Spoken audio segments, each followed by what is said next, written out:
Добар ден, почитувани, добре дојдовте во уште една нова Телма амбуланта, реализирана во соработка со клиничката болница Жан Митрев. Какви лабораториски анализи ни се потребни, што треба да направиме доколку имаме проблем со покачен шекер во крвта или пак нарушена функција на тироидната жлезда? Во случај да треба да се испита липидниот статус, односно нивото на триглицеридите и холестеролот, потребно ли е пациентот да направи некаква посебна подготовка пред да влезе во лабораторија? Има ли влијание исхраната или пак физичката активност неколку часа пред земањето на крвта? Од што зависат точните резултати на лабораториските испитувања ќе ни појасни гостинката која што со мене денеска во студиото, а тоа е доктор Оливера Жиковска, специјалист по медицинска биохемија, секако во Жан Митрев клиник. Добар ден и добре ни дојдовте. Добар ден, благодарам за поканата. Вела дека зголемениот ризик за атеросклероза зависи од нарушувањето на метаболизмот на липидите. Па што тоа значи? Всушност, што одредувате за да проверите дали е нарушен метаболизмот на липидите? Нарушувањето на метаболизмот на липидите најчесто се рефлектира со хиперхолестеролемија и хипертриглицеридемија. Значи, најчесто имаме покачување на концентрацијата на вкупниот холестерол, како и на фракциите од холестеролот, LDL и HDL фракцијата и триглицеридите, односно триацилглицеролите, и најчесто покачувањето на холестеролот и триглицеридите се причини за настанување на склериозното оштетување на луменот на крвните садови, атеросклерозата. Тоа е едно заболување кое што една состојба при што се таложат мастите од на внатрешноста на интимата на крвните садови, на големите и на средните артерии, и први настанува наталожување на холестеролот, кристали на холестерол, потоа почнува создавање на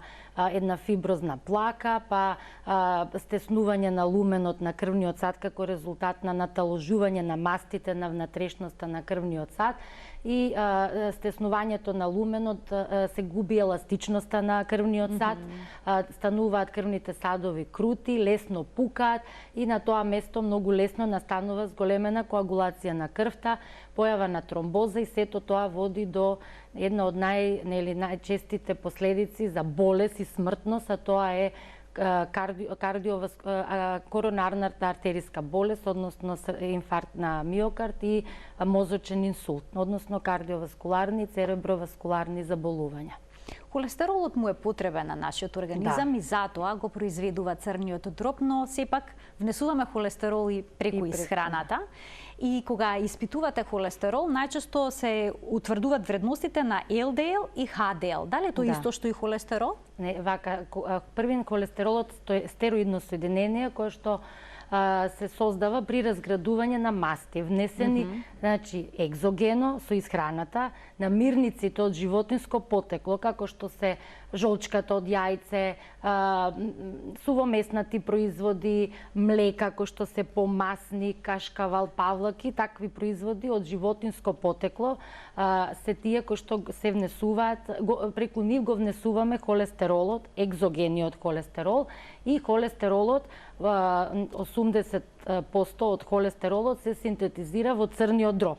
Тој холестерол е тој ендоген холестерол. Во организмот, во крвта се наоѓа холестеролот во два облика, како естерифициран со масните киселини и како слободен. Вкупниот холестерол, што го проверуваме како вкупен или тотален холестерол, е тој што ги опфаќа тие два типа, значи слободниот и сврзан со масни киселини. А HDL и LDL холестеролот, тоа се фракции на холестеролот, всушност фракции кои што се главно носачи на холестеролот во крвта, од периферија кон од крвта кон периферните ткива и кон црниот дроб за понатамошно метаболизирање.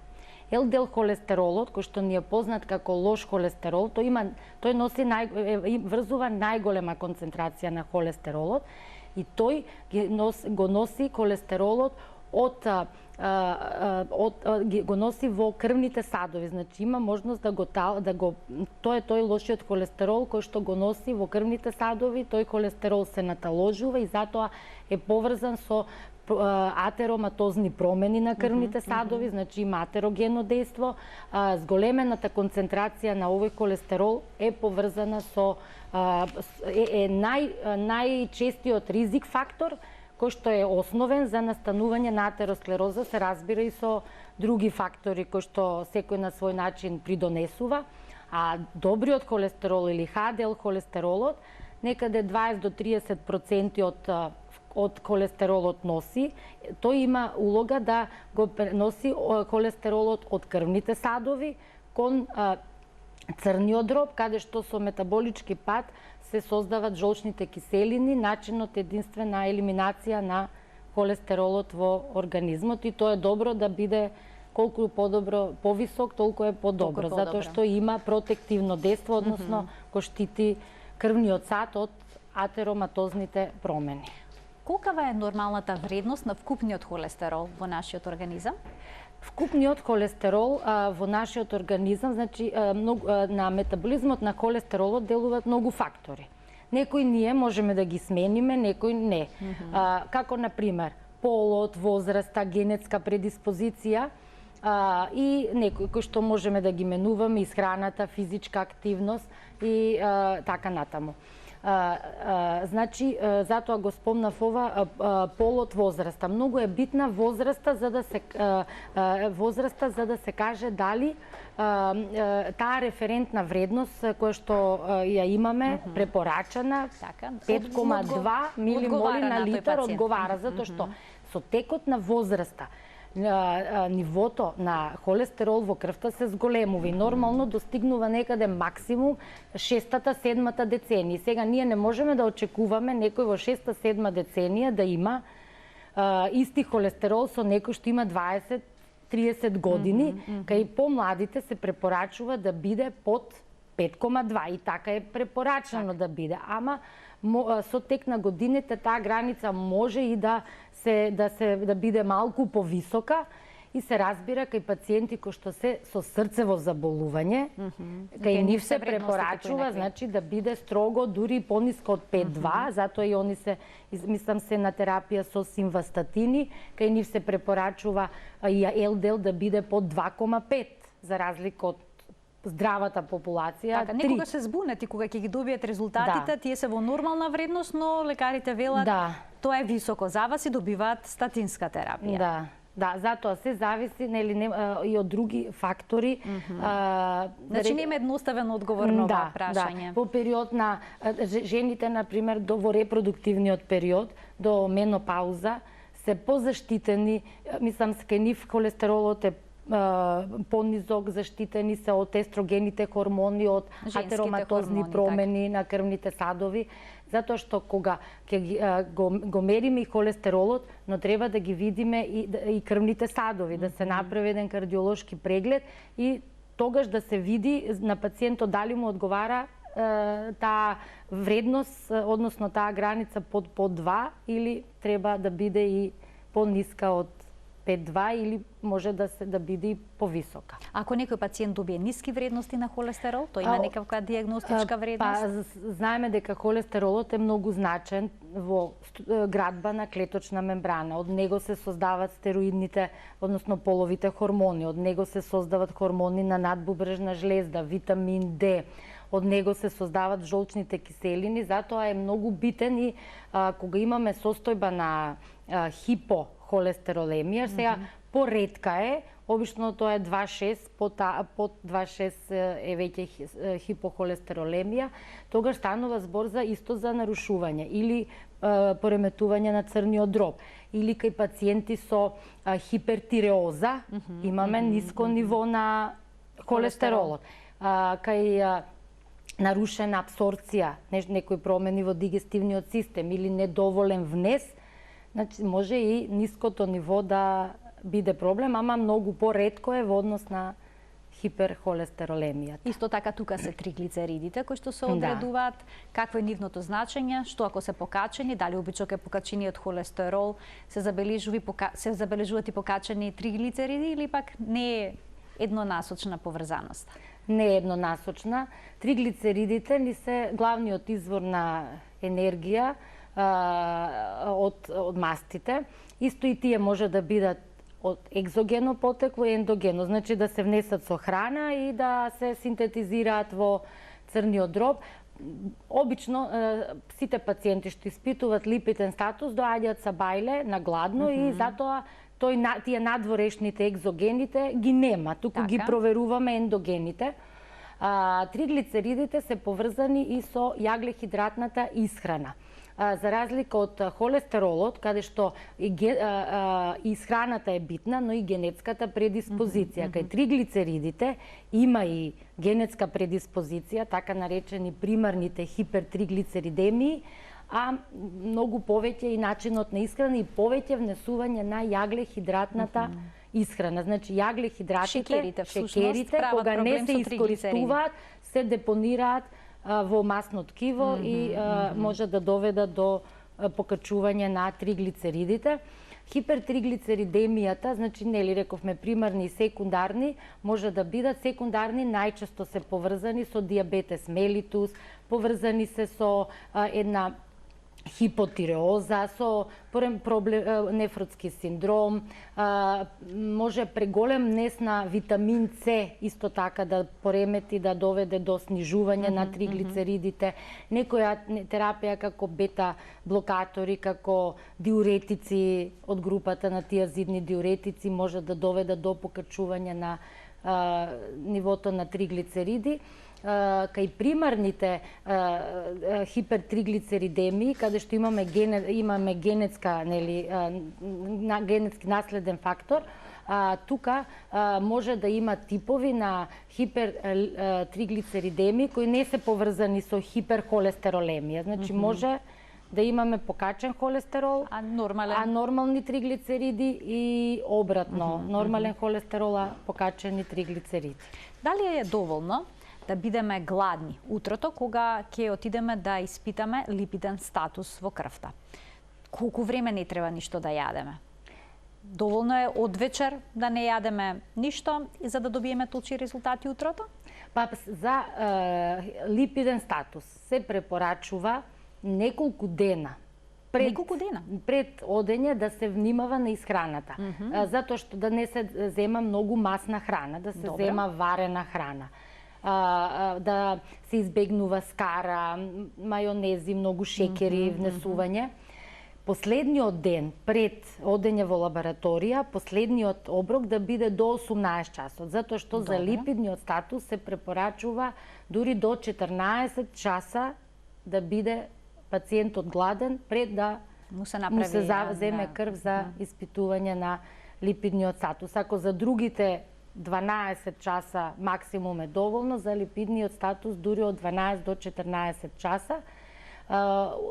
Утре дента доаѓа нормално на гладно. Сега се препорачува претходните денови да нема некоја поизразена физичка активност, менување на телесна тежина, да може да влие, затоа што ако и физичката активност влие, нели повеќе потрошувачки или например ако сме на некоја диета пред да земеме крв, сега на почетокот кога имаме почнуваме нели со диета, имаме промени во нивото на триглицериди, па потоа нагло паѓа, така да се треба тие денови 2-3 пред одење да се однесуваме нормално, со нормална исхрана, не многу масна исхрана и обавезно на гладно утрото пред земање, без внесување на храна, без пушење, пиење, кафе, алкохол се препорачува да се земе примерок.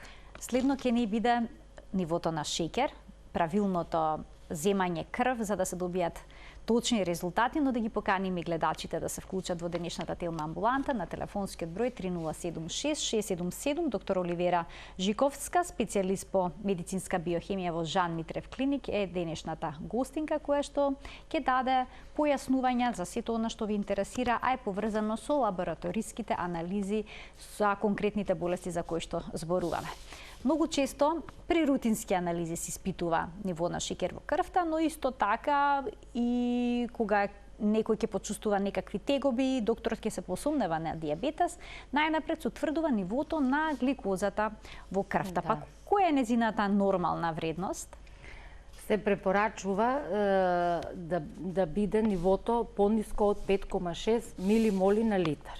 Од 3,9 до 5,5, значи до помало од 5,6, да биде нормална концентрација на гликоза во крвта на гладно измерена. А после оброк или во случаен примерок, пониска да биде од 11,1 милимоли на литар. Доколку измериме после оброк повисок од 11,1, се разбира тоа мора да биде потврдено со измерена гликемија на гладно. На гладно. Да. Но некога се случува утрото да дојдеме да испитаме гликоза, односно шеќер во крвта на гладно и да ни покаже малку покачена вредност. Но да речеме вечерта сме јаделе нешто благо. Торта, шеќер, значи чоколадо и слично. Тоа може да се прочита во крвната анализа? Да, може да влие. Ако доцна сме јаделе и повеќе за храна што содржи шеќери, може да малку умерено, ама тоа да не... Но да речеме гранична вредност, да не оди... Да не оди во граничната вредност. А одредено ниво на стрес, дали може да покачи? Да, стресот покачува затоа што адреналинот, гликокортикоидите, хормони кои што го зголемуваат нивото на гликозата во крвта. Некој ќе рече на нервна база ми скокна шеќерот, значи има вистина. Или зголемена физичка активност, или напор некој, или стрес, болка, инфекција, бактериски вирусни инфекции исто така можат да предизвикат поради самото промени во имуниот систем, самиот организам, покачена температура исто, така да кога се проверува гликемијата во такви состојби мора да се потврди. Така. Имаме гледач, да го вклучиме во програма, да му дадеме предност. Добар ден за него. Добар ден. Дали се слушаме со гледачот? Да. Така, се слушаме, во програма сте, повелете. Да. Па вака сега, сакам да ве замолам. Имам 57 години. Така? 57 години и еве имам висок холестерол, пијам определени апчиња од 10 милиграми, но оваа недела почувствував одредено покачување на шеќерот во крвта. Наутро кога станувам, бидејќи сопругот ми е шеќераш и така го проверувам и дома и јас сега почнав оваа недела шеќерот. Се огледав дека наутро кога станувам шеќерот ми е 6,4, некогаш 7,7, а после ручек, кога ручам, после 2 часа, повторно го испитувам и ми е шеќерот околу 9,8, 9,9, 8,2, 9. И малку сум загрижена затоа што сметам дека има некоја промена во мојата крв. Што е потребно да питам дали тој 3-месечен тоа 3-месечно испитување уназад со шеќер или како се прави тоа, ве молам упатете ми што да направам за да видам и да бидам мирна. Така, каква лабораториска анализа треба да направите за да проверите дали имате проблем или не? Спомена гледачката 3-месечен, значи може да се утврди нивото на гликозата во последните 2-3 месеца? Може да се утврди во ситуацијата, во конкретната ситуација, пациентката најдобро е првин да дојде во лабораторија на гладно, да се провери гликемијата на гладно. Добра. Тоа е затоа што основниот диагностички критериум за диагноза на диабетот е гликемија на гладно.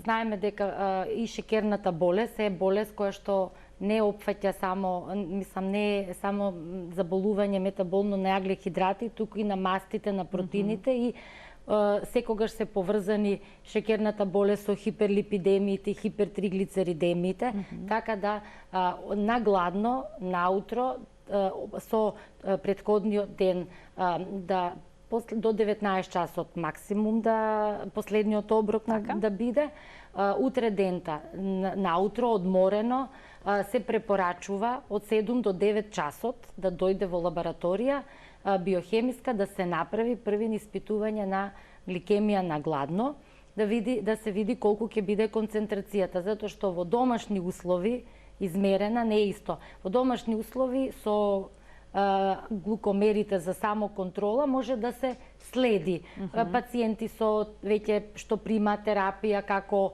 оди, како им се движи нели шекерот, ама за диагноза на заболувањето мора во лабораторија. Првин тоа основно.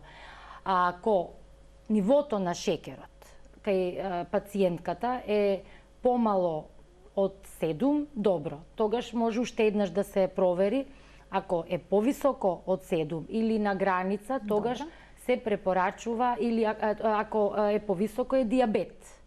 Ако е околу 7, меѓу 6-7 до 7, за да го диагностицираме, се препорачува правење на орален гликоза толеранс тест или така наречениот скриен шекер.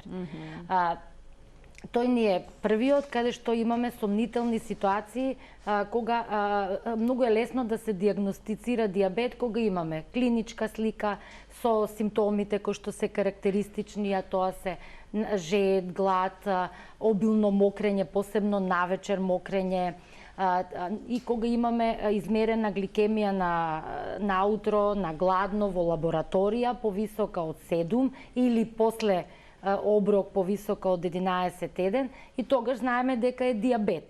Ама многу треба да бидеме внимателни со оние пациенти кои што нема диабет, ама имат и концентрации кои не одговарат на нормалната концентрација на гликемија, тоа е тој предиабет. И затоа кај вакви ситуации се препорачува да се направи орален гликоза толеранс тест. Како се изведува тој? Тој тест се изведува во лабораторија. Најдобро е да дојде пациентот наутро од 8 до 12, да почнеме во 8 и да завршиме до 12 часа.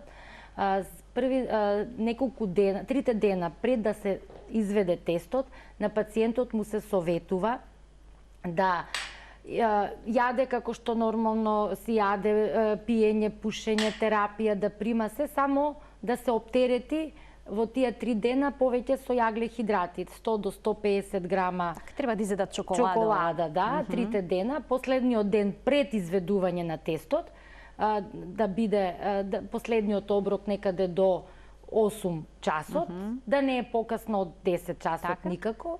После тоа само вода може да пие, ама ако не, може и да избегнува и вода да конзумира. Сабајлето доаѓа во лабораторија, се мери гликемијата на гладно. Добро. И ако е гликемијата на гладно повисока од 7,1, тогаш е диабет. Нема потреба да се прави тестот. И нема потреба и не се препорачува затоа што може пак да дојде до покачување. Ако е под 7,1, тогаш се продолжува со оптеретување. Му се дава на пациентот да испие 75 грама, таа е посебна гликоза, се раствара во 250 до 300 милилитри вода. Во период од 5 минути се треба се пие, голтка по голтка, не наеднаш. Многу е непријатен некогаш вкусот за пациентите, па може и лимон да се додаде, малку за да биде по-пријатен за пиење. Откако ќе ја испие течноста, точно 2 часа после и пиење на течноста, пак се зема крв за да се провери сега колку е нивото на шекерот по 2 часа. Со оваа метода се проверува нели како со тоа оптеретување, дали има пореметување во метаболизмот, какво е однесувањето на организмот кога ќе го оптеретиме со стандардно количество на несена гликоза. И кога ќе го оптеретите, треба да има нормални вредности, така? Сега, да, и многу е битно и за време додека тие 2 часа пациентот да биде во лабораторија или во чекална, не мора во лабораторија кај што е Босна, туку во чекална, значи да не пешачи, да не јаде, да не пие, за да не дојде до потрошувачка на шекерот, туку да биде реална измерена концентрацијата. И после 2 часа, ако неговата концентрација е помала од 7,8, добро, исклучуваме диабет. Ако е меѓу 7,8 и 11,1 милимоли на литар, станува збор за предиабет. Сега тука може уште еднаш да се направи. Да се повтори? Да се повтори, за да сме сигурни, ама тоа е предиабет. А ако е над 11,1 милимол на литар, тогаш е диабет. Сега се препорачува и уште еднаш да се повтори, затоа што реално некого да го ставиме во диабетичари, така со едно испитување не е едноставно, затоа што диабетот како диабет е сериозна дијагноза. Да, така, и затоа препорачливо е уште еднаш да се провери. И со овој тест ќе сме сигурни дали пациентот има или нема диабетес. А хемоглобин А1С или така, тој тромесечен што го спомнавте, значи и тој можеме ние да го направиме, ама тој е повеќе за следење на текот на болеста и соодветноста на терапијата. Дали сме дале соодветна терапија, затоа што тој тромесечен хемоглобин А1С ја покажува, тоа се создава врска меѓу хемоглобинот и гликозата во крвта. Колку е поголема концентрацијата на гликоза, толку е повисока и процентот повисок на хемоглобин А1С. Тој е процентот вкупниот хемоглобин и кај здрави луѓе се препорачува да биде под 5,7. Затоа и може и да се направи и за да се диагностицира, ама повеќе е за следење на текот на болеста и соодветноста на терапија, пошто ако е кај диабетичари над 8, значи дека терапијата не е добра и таа мора да се менува. Тестот со оптеретување со гликоза е прилично непријатен, некои чувствуваат гадење, па дури и диареја, така што можеби заради тоа се обидуваат да го избегнат и се интересира дали има некој друг начин за поставување дијагноза. Имаме уште еден гледач кој што малку почека да го вклучиме во програма. Добар ден. Добар ден. Повелете. Поздрав до докторката до вас. Благодарам. И ми зема крв и треба да одам кај матичната, ама сега викам ајде да прашам. Гликозата ми е 6,6, ама јас сум на инсулинска терапија. Урината ми е 7,2, креатинот ми е 82, асет 27, железо 14,9, холестеролот ми е 7,7, триглицериди 1,1.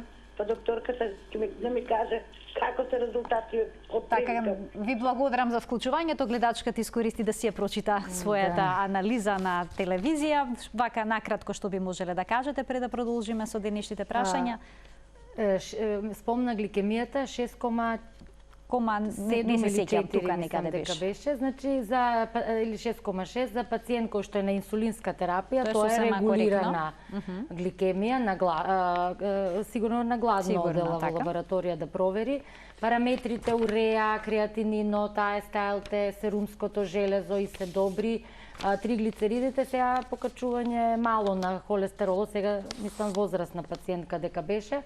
Не ја прашавме колку години има, сепак 7,7 може да се јави кај матичниот за да се види дали има потреба од статинска терапија за намалување на холестеролот. Инаку шекерот е регулиран, добра е гликемијата. А кај кои пациенти се препорачува да се испита инсулинот кога станува збор за проблем со шекерот? Па инсулинот, бидејќи ни е единствениот хормон кој што ја носи гликемијата од крвта во клетките, каде што потребна за енергија и односно го намалува нивото на гликоза во крвта, се испитува и се препорачува за да се провери колку е инсулинската резерва, односно колку е способноста на панкреасот да синтетизира инсулин. Кај пациенти кои што имат чести хипергликеми наутро, исто така се испитува. Потоа кај пациенти кои што имат чести хипогликеми, значи што им паѓа шекерот често. Што им паѓа, да, кај нив се препорачува. Кај пациенти со инсулинска резистенција, кај пациенти кои што имат тип 2 диабет и сега ако се на орални антидиабетици, да се види дали е моментот кога треба да се започне со инсулинска терапија. Обично во тие ситуации се работи инсулинот, се испитува инсулинот. И кај инсулиноми, кај тумори кои што имат способност, кои што синтетизираат инсулин, тоа се обично. И на каков начин се испитува инсулинот? Потребна ли е некаква подготовка посебна за пациентот? За инсулинот се препорачува на гладно, претходниот ден така умерена исхрана без физичка активност, на гладно, доаѓа пациентот во лабораторија, му се зема крв и се проверува. Да пуштиме тука еден блок реклами, а веднаш потоа продолжуваме со денешниот разговор. Почитувани, останете на Телма.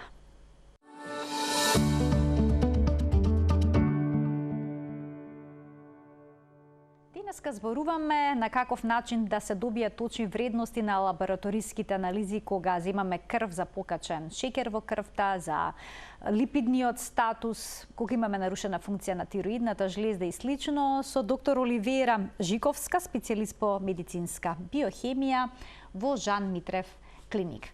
Доктор, имаме гледач на линија, ќе му дадеме предност, а веднаш потоа продолжуваме со предвидениот концепт за денеска. Добар ден за него. Ало, добар ден. Повелете. Прашање за докторкава, значи лани декември месец, на 11 декември, лабораториска анализа направив и 24 шекер имав. Значи имам 45 години, а шекерот 24. Пијам терапија сиофор од 1000 мг после бајле и навечер исто така од 1000 мг, а на ручек пијам амирил од 1 мг. На 31 декември, 31 декември 6,8 се намали. Веќе ми беше намален шекерот, добра. Да, сакам да прашам дали може од апчиња и од самиот шекер да имам подуеност. Добро, така. Јас ви благодарам за поставеното прашање. Предпоставам дека ова одговор нова треба да добиете од ендокринолог. Да. Денешната гостинка е всушност Специјалист по медицинска биохемија и работи, незината специјалност е всушност лабораториските анализи. Каде ќе препорачате да се обрати на ендокринологија? Кај докторот кој што му ја дал терапијата, има подобрување на неговата концентрација на гликемија во крв, значи од многу висока во регулиран диабет, може да настанат и од самите таблети промени како чешање, како отоци, ама треба да се провери дали е навистина од таблетите или така, значи со докторот кој што ја следи неговата состојба. Насоки за понатамошни испитувања ако има потреба. А кај кои пациенти кои што страдаат од диабетес се советува да се испита C-пептидот? Дали тоа се прави заедно со инсулинот? Па C-пептидот, како се произведува инсулинот во бета клетките на панкреасот, така се произведува и молекула на C-пептид и тоа е многу добар маркер за следење на инсулинска резерва, затоа што го има само при создаден инсулин, ја дава реалната слика на колку инсулин се создава во панкреасот. Го нема негово од надвор внесен инсулин и затоа е многу добар да се испитува кај пациенти кои што се на инсулинска терапија, кои што например треба да преминат на инсулинска пумпа за да се види дали панкреасот се уште создава инсулин или воопшто апсолутно не создава воопшто инсулин и затоа е добар C-пептидот како еден маркер и исто така за следење на хипогликемија. Кај пациенти кои што имаат чести хипогликемии се препорачува да се испита C-пептидот. Пред да ги вклучиме гледачите, би ве прашала и тестот за урина, со кој што се утврдува присуство на протеини. Кога треба да го прават? Дали најмала количина на протеин е проблематична кај лицата кои што имаат повишено ниво на шекер во крвта? Па знаеме дека една од компликациите кои што ги дава диабетот е диабетската нефропатија, потоа диабетската ретинопатија и затоа е многу значајно, односно тоа се микроваскуларни пореметувања, да се проверат микроалбумините во најчесто во 24 часовна урина, затоа што кога ќе ги провериме микроалбумините и кога ако се тие нели во помала концентрација е подобро затоа што на време да го превенираме и да го спречиме понатамошното настанување на и прогредирање на компликациите, односно оштетувањата на бубрезите и појава на терминално да не дојде до појава на терминално оштетување, кој што е зависно од диализа, а исто така со микроалбуминуријата се следи и диабетската ретинопатија, односно оштетувањето на рожницата на окото. Затоа и оваа анализа е многу значајна кај пациенти кои што имаат диабет, редовно да се прави за да се баш на време спречат компликациите од диабетот. Да ги вклучиме гледачите, уште еднаш да нагласам дека нашата денешна гостинка е специјалист по медицинска биохемија и прашањата би требало да се однесуваат на лабораториските анализи. Добар ден за првиот од нив. Добар ден. Повелете. Поздрав до вас и до докторката. Благодарам. Имате многу добри емисии од кои осознавуваме многу работи. Ви благодарам. Јас сум на возраст од 69 години. Пред многу години, 10-15, правев таква анализа за шекерот, тогаш рекоа дека на граница сум. Ја пазам многу, не јадам многу благо, меѓутоа, кога и да јадам, ја од црното чоколадо тоа си консумирам, кога и да јадам, да речеме 2-3 коцки, навечер тоа го јадам, ќе легнам да спијам, жива вода ми тече од главата. Жива вода сум како некој да истурил со бокал на мене вода. Има ли некои знаци, докторката сигурно знае, или треба ли да се... Ја го кажувам ова на интернисти, на мојот матичен лекар, меѓутоа... Така. Ништо. Така, еве некаква насока, каква лабораториска анализа би можеле да направите. Веднаш ќе го вклучиме докторки следниот гледач, па ќе ги дадете одговорите и на двете прашања. Добар ден и за следниот гледач. Добар ден. Ајде уште една можност. Добар ден. Си исклучил. Во ред.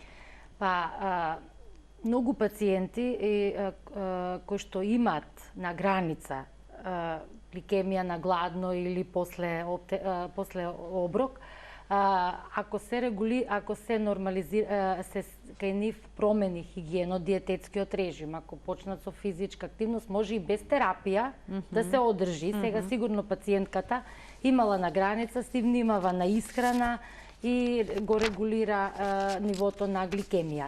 Што се однесува до препотувањето, всушност тип 2 диабетот настанува поради постпрандијално, односно после јадење, зголемување на влачењето на инсулинот. Значи и кај пациентката може да од самото внесување нели на чоколадото доаѓа до зголемено влачење на инсулин, тоа може да доведува до нагло намалување на нивото на шекер и да се јават знаци на препотување, пошто едно од знаците за хипогликемија е баш зноење, вознемиреност, сега тоа во сон го кажува само едниот симптом, така да треба да се провери гликемијата во лабораторија, да дојде првин гликемија на гладно, па понатака да се види кои понатамошни испитувања ќе биде потребно да се направат. Уште еден гледач ќе вклучиме. Добар ден. Добар ден. Повелете. Во програма сте, ве слушаме. Повелете, господине. Прашање може, а? Да, секако, да ве слушнеме. Вака, јас имам едно прашање овакво. Во образованието, дали треба по овие природни науки, по природните науки во образованието, дали треба наставата да биде практична во кабинети да се изгледува или онлайн? Така, ова, господине, сепак е надвор од денешната тема. Секако докторката би можела да даде мислење, но во интерес на времето ќе продолжиме со темата на која што говориме. Да преминеме, докторке, на тироидната жлеза, на проблемот со тироидната жлеза. Се повеќе пациенти се жалат на нарушена функција на штитната жлеза и обично кога ги праќаат во лабораторија, таму се испитува хормон кој што не е директно поврзан со тироидната жлеза. Се работи за ТСХ, тиреостимулирачкиот хормон од хипофизата. Да. Зошто е тоа така? Затоа што регулацијата на создавање и синтеза на хормоните на тироидната жлеза е од страна на хипофизата, а хипофизата од хипоталамус. Постои една оска каде што хипоталамус, одреден тиреолиберин стимулирачки фактор, го регулира нивото на лачењето на ТСХ хормонот преден резен на хипофиза, кој пак хормон е директно зависен колку ќе се синтетизира од тоа колку има тироксин односно колку се синтетизираат хормони во штитната жлезда, во тироидната жлезда, и тој механизам е на негативна повратна спрега. И затоа се почнува со испитувањето на ТСХ.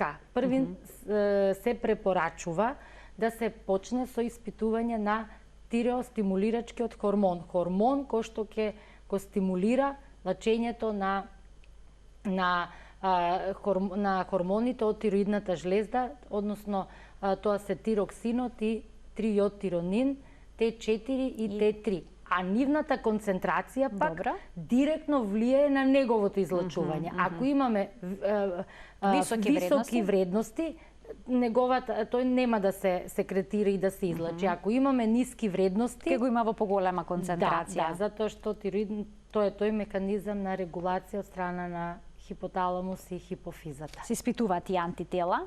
Да, се испитуваат антителата. Ги има повеќе? Кои се најважни? Па, обично, најчесто автоимуно заболување е Хашимотов тироидитис, кој што е најчесто пратено со хипотиреоза. И кај него се испитуваат антитепео антителата на тироидна пероксидаза. Тие најчесто се испитуваат, ама постојат и антитиреоглобулинските антитела, кои што помалку важни од овие, ама сепак има ситуации кога нели се на граница овие, па ни треба до испитување за да се диагностицира Хашимотовиот тироидит, се препорачуваат и тие антитела да се испитуваат. И како правилно да се земе крв за да се испитаат сите овие параметри кои што ги набројавте? Доколку некој е на терапија со заменски, со еутирокс, се пие кај нас еутирокс, дали треба да се испие јапчето? Не се препорачува да се испие. Значи, пред да се земе терапија не треба да се испие. За пациенти кои не се на терапија. Значи, може конкретно зборуваме сега за хормоните, за тироидните хормони. Тие се можат во било кој дел од денот. Не е важно наутро ако е на терапија, првин се зема, па после тоа се пие терапијата. Се зема крв за анализи, па се пие. Инаку, реално за сите, скоро за сите биохемиски анализи, односно лабораториски анализи, се препорачува земање на примерок наутро, на гладно, кога организмот е одморен, нели од спиење одиме во лабораторија, затоа што после тоа стрес, активност, така вака се, затоа најдобро е да се земе крв од 7 до 9 часот наутро, на гладно, на празен стомак, тоа е најдобро. Ама постојат нели исклучоци или вака кај хормоналната терапија. Многу поважно е за хормоналната терапија, за терапија со железо, за витаминска, да се, дали е потребно да се направи одреден период на престанок.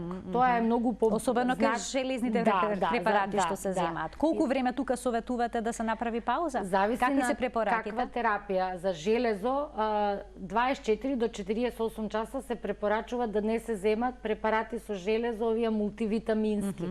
Ако прима како терапија, ако прима перос 7 до 10 дена, значи 7 до 10 дена, тој период кога организмот ќе се исчисти од тој метаболит, конкретно од железото, и да се земе крв за испитување. Ако интравенски се дава, пошто има пациенти што интравенски 3 дена, треба да има пауза. А ако е интрамускулно, дури до месец дена.